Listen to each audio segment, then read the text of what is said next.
कैसे नहीं रोए यार, हमारा बाप इस दुनिया से चले गया।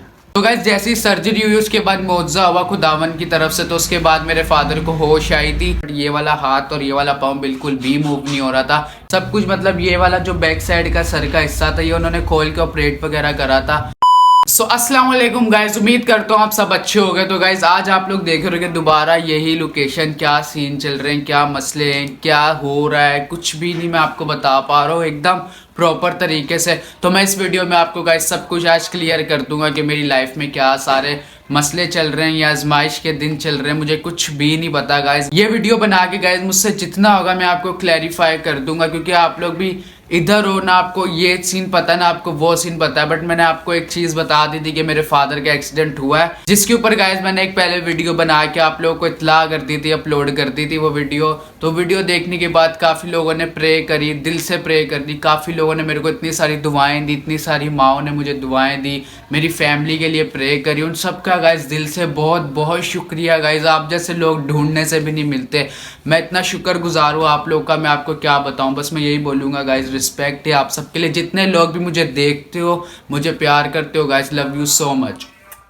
तो गाइस सीन ये है कि काफ़ी लोगों को पता है कि मेरे फादर का एक्सीडेंट हुआ था, जिसके ऊपर मैंने एक वीडियो पहले भी अपलोड करी थी। तो उसके बाद मैं एकदम मतलब गायब हो जाता हूँ, बीच में किसी को पता ही नहीं होता मैं कहाँ हूँ कहाँ नहीं हूँ। तो गाइस उसका भी एक रीज़न है। मेरे फादर की गाइस हॉस्पिटल में, जिन्ना हॉस्पिटल में सर्जरी वगैरह हो गई थी। सब कुछ मतलब ये वाला जो बैक साइड का सर का हिस्सा था ये उन्होंने खोल के ऑपरेट वगैरह करा था। काफ़ी प्रॉब्लम्स हम लोग गुजरे हॉस्पिटल में भी, फिर घर की सारी सिचुएशन भी, कुछ इतनी सारी प्रॉब्लम से हम लोग गुजरे। तो अचानक गाइज पिछली वीडियो में आपको बोला था कि गाइज प्लीज मेरी फैमिली के लिए, मेरे फादर के लिए प्रे करना। आपकी प्रे क्यों ऐसे गाइज, मेरे फादर ने एक्सीडेंट जब हुआ था उसके 3 दिन तक मेरे फादर होश में थे। उसके बाद जैसे ही ऑपरेट हुआ, ऑपरेट के बाद वो कोमा में चले गए थे। मैंने आपको बताया था कि ऑपरेट जब हुआ तो ऑपरेट के बीच में डॉक्टर्स ने आगे बोल दिया था कि ही इज़ डेड, ऐसा बोला था मेरे भाई को, मतलब इनके अंदर सांस वगैरह नहीं आ रही। तो एकदम खुदा का मौजज़ा हुआ था कि मेरे फादर के अंदर, मेरे अब्बू जान के अंदर दोबारा से जान आ गई थी। पता नहीं क्या था, बस खुदा के काम है गाइस, हम लोग तो बोल नहीं सकते। हम बस यही दुआ कर रहे हैं गाइस, खुदा हमें तसल्ली दे, हमें सब्र दे, हम आगे बढ़ें। हम बस हम यही दुआ कर रहे हैं। फैमिली के लिए भी मैं आपसे दरख्वास्त करता हूँ, मेरी फैमिली के लिए, मेरे लिए गाइस ज़्यादा से ज़्यादा दुआ करना। दुआओं में गाइस लाजमी याद रखना, दुआओं की बहुत ज़रूरत है। काफ़ी लोगों को पता है मेरे फादर का एक्सीडेंट हुआ था, उसके बाद क्या हुआ, इतने दिन कहाँ था, मैं किसी को कुछ भी नहीं पता। तो गाइस जैसी सर्जरी हुई उसके बाद मुआवजा हुआ खुदावन की तरफ से, तो उसके बाद मेरे फादर को होश आई थी थोड़ी देर के लिए। उसके बाद बिल्कुल भी होश नहीं आई थी, मतलब एक साइड उनकी मूव कर रही थी, ये वाला हाथ, ये वाला पाँव उनका मूव कर रहा था, बट ये वाला हाथ और ये वाला पाँव बिल्कुल भी मूव नहीं हो रहा था। काफ़ी सारे सिटी स्कैन हुए, ट्रीटमेंट हुआ, ड्रिप्स चढ़ी, बहुत कुछ हमसे जितना हुआ हमने करा गाइस। बट क्या करें, खुदा के काम हम कुछ कर तो नहीं सकते थे।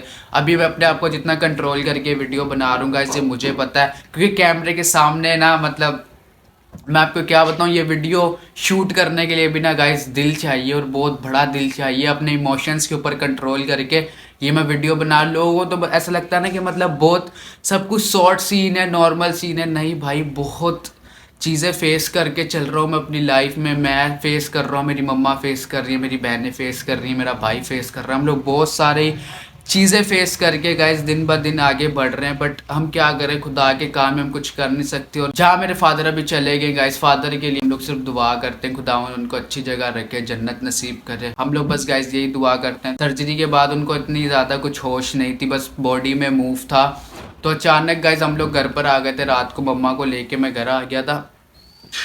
तो मॉर्निंग में भाई था और एक कज़न था मेरा हॉस्पिटल में। तो एकदम सुबह 10 बजे के करीब मम्मा के नंबर पे भाई की कॉल आती है। जैसी कॉल आती है गाइस, मैं जाके मम्मा को फ़ोन दे देता हूँ, मम्मा बात करती है। तो पता नहीं भाई क्या बोलता है क्या नहीं बोलता। तो जहाँ तक मुझे पता चला था, भाई ने मम्मा को बोला था कि आप हॉस्पिटल आओ, आपको डॉक्टर बुला रही है मम्मा को। हम नॉर्मल थे, क्योंकि उसके बाद डैड की स्वेलिंग वगैरह भी बिल्कुल कम हो गई थी, मतलब एक साइड का मूव भी कर रहे थे। मम्मा चाचू के साथ हॉस्पिटल चले गई तो हम लोग घर पे ही थे। तो भाई की कॉल आती है मेरे को कि तू एक काम कर, तू घर पे रह, तू अभी नहीं आ, क्योंकि अभी ना इतना कुछ है नहीं, डैड बिल्कुल सही है। तो भाई ने मुझे पूरी बात नहीं बताई थी। मैंने बोला चलो सही है, कोई बात नहीं, मैं घर पे ही हूँ ना, मैं थोड़ी देर तक आता हूँ, 12-1 बजे तक। मेरी ना एक पुप्पो अमेरिका में रहती है, तो उनकी ना कॉल आती है मेरे कज़न को। स्पीकर पे कज़न ने फ़ोन लगाया तो पुप्पो ने आगे से बोला मुझे पता चला कि उनका इंतकाल हो गया। मैंने बोला हैं, ये क्या बात हो रही है? हम तो बिल्कुल नॉर्मल है, मम्मा हॉस्पिटल गई है, सब कुछ सीन नॉर्मल है, स्वेलिंग वेलिंग सब नॉर्मल हो गई है, और एक दिन पहले के जो टेस्ट थे वो भी एकदम क्लियर आए थे। डॉक्टर ने खुद बोला था कि अब ये पेशेंट बेहतरी की तरफ जा रहा है। हम लोग बिल्कुल नॉर्मल, हम प्रे कर रहे, घर पे आके दुआ करके हम लोग सो रहे थे।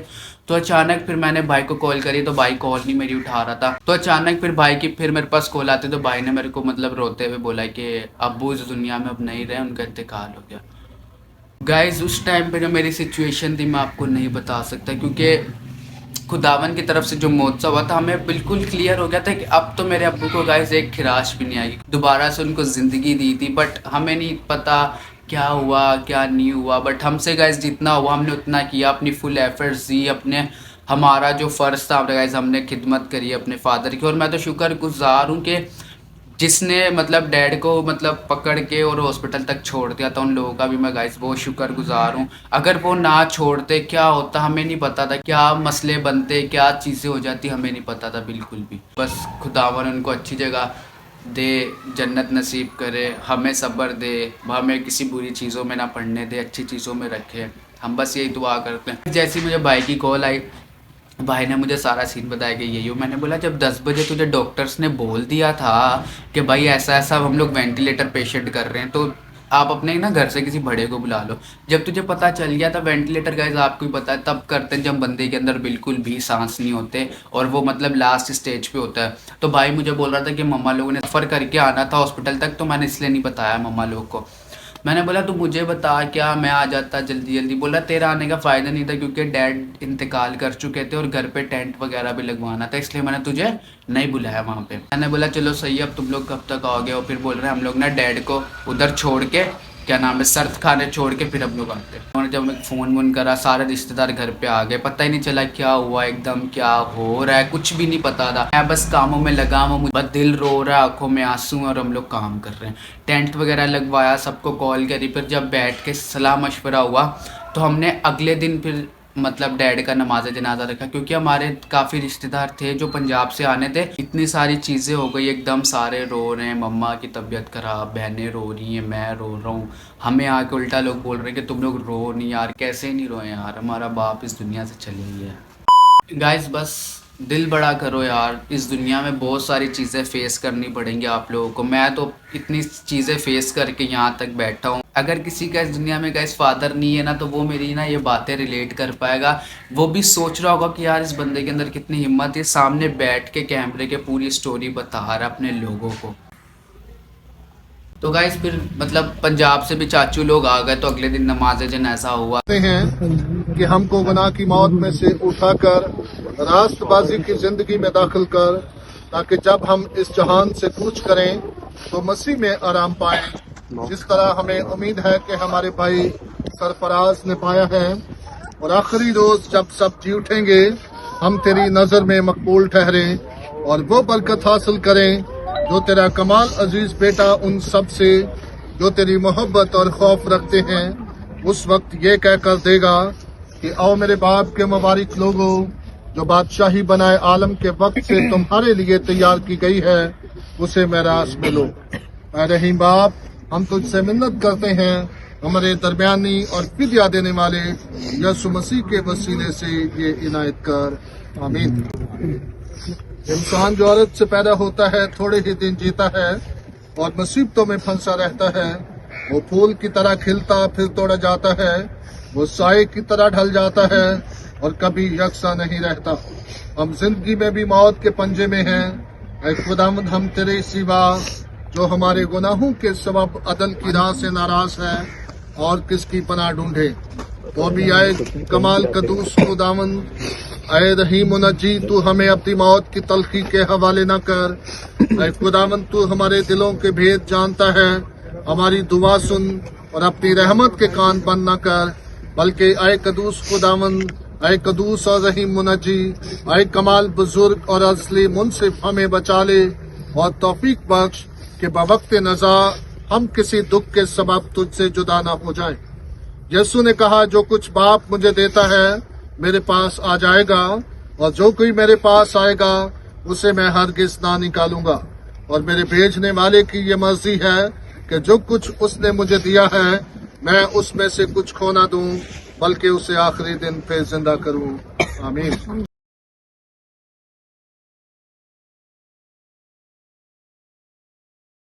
काफ़ी लोगों को पता था, काफ़ी लोगों को नहीं पता था। तो हाँ जी गाइज, मेरे फादर अब इस दुनिया में नहीं है।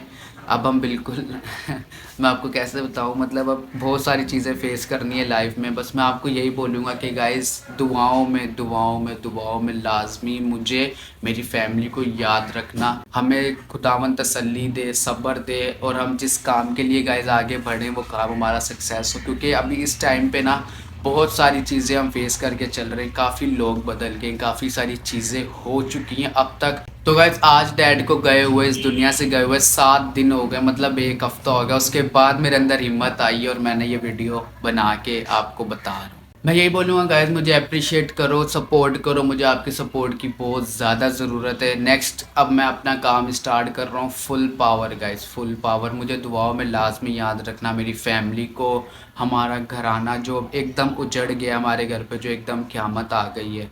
बस हमें अच्छा हो, सब कुछ अच्छा हो, हमें किसी चीज़ की कमी ना हो, बस ये दुआओं में गाइस लाजमी याद रखना। बाकी मैं अभी अपना आज से काम स्टार्ट कर रहा हूँ। ये समझो ऐसा सीन है कि अब ये सोशल मीडिया मैं छोड़ नहीं सकता, क्योंकि एकदम बीच में आके ना मैं छोड़ नहीं सकता। इतने साल मेहनत करी है, तो अब जब कमाने का सीन है, मेहनत के पैसे निकालने का सीन है, मैं बीच में कैसे छोड़ दूँ। मेरी फैमिली, मेरे भाई लोग मुझे सब यही बोल रहे हैं कि जोश, तू जो काम कर रहा है तू वही कर, बाकी जो होगा वो होगा, जो नसीब में गाइस वो तो आपको पता है होना ही। जब इतने साल मैंने इस चीज़ को, इस फील्ड में इतने साल दे दिए हैं, तो अब पीछे क्यों हटना। बस भाई भी ये बोल रहा है कि ये काम करता रहे। मुझे बस गाइस आपके सपोर्ट की ज़रूरत है, क्योंकि अब मैंने मतलब देना है घर पे का, समझे आप लोग, ये सीन है। इस वीडियो को मैं यहीं पर ही एंड करता हूँ।